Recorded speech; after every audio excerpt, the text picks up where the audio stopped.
આપ જોઈ રહ્યા છો S1 લાઈવ ન્યૂઝ ચેનલ। હવે જોઈએ આજના મુખ્ય સમાચાર। લોકસભા ચૂંટણી 2024 આજે ત્રીજા તબક્કાનું 5 વાગ્યા સુધીનું મતદાન જોઈએ તો જૂનાગઢ 53.84%, જ્યારે રાજકોટ 54.29%, પોરબંદર 46.51%, ત્યારે અમદાવાદ પશ્ચિમમાં 42.21% મતદાન નોંધાયેલ હતું। તો આ જોતા મતદાનની ટકાવારી ઓછી હોય એવું લાગી રહ્યું છે। સરકાર તરફથી ને મતદાન જાગૃતિ માટે ઘણી બધી જાહેરાતો કરવામાં આવેલ હતી, પરંતુ ક્યાંક ને ક્યાંક મતદારોમાં નિરાશા જોવા મળેલ હોય। ત્યારે જૂનાગઢના સાપુરમાં લોકોએ વહેલી સવારમાં મતદાન કરવા માટે પહોંચી ગયેલ હતા। ત્યારબાદ કેશોદ ખાતે બુજુર્ગો તેમજ વિકલાંગો પણ મતદાન માટે આવેલ હતા। તો માંગરોળમાં મતદાન કરવા માટે કોમી એકતા જોવા મળેલ હતી અને મતદાન મથકોમાં સરકારશ્રી તરફથી સુંદર અને સારી વ્યવસ્થા ગોઠવવામાં આવેલ હતી। શબ્દને સાકાર થાય એ માટે ઘણો પ્રયત્ન કરેલો છે।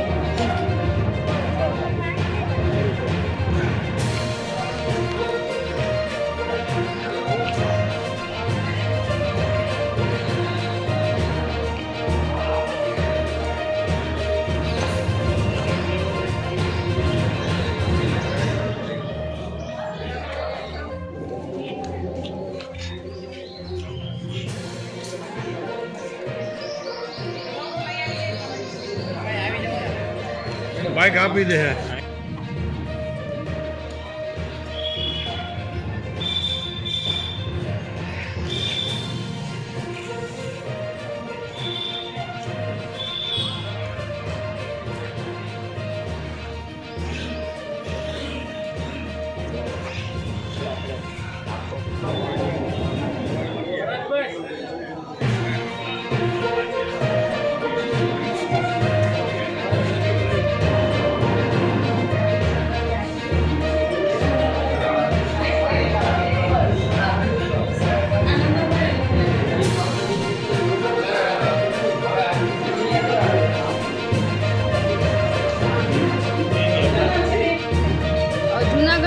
લોકસભા સીટમાં અંતર્ગત આવેલા નિવાસી માંગરોળ મત વિસ્તારની ARO હું હિરલ ભાલાળા આપ સૌ માંગરોળની જનતાને નમ્ર અપીલ કરું છું કે આપ આજે સૌ જાઓ પરિવાર સાથે, આજુબાજુના પાડોશ સાથે અને આપનો કિંમતી અને અમૂલ્ય મત આપો અને ભારતની લોકશાહીને વધુને વધુ મજબૂત બનાવો। જય હિન્દ।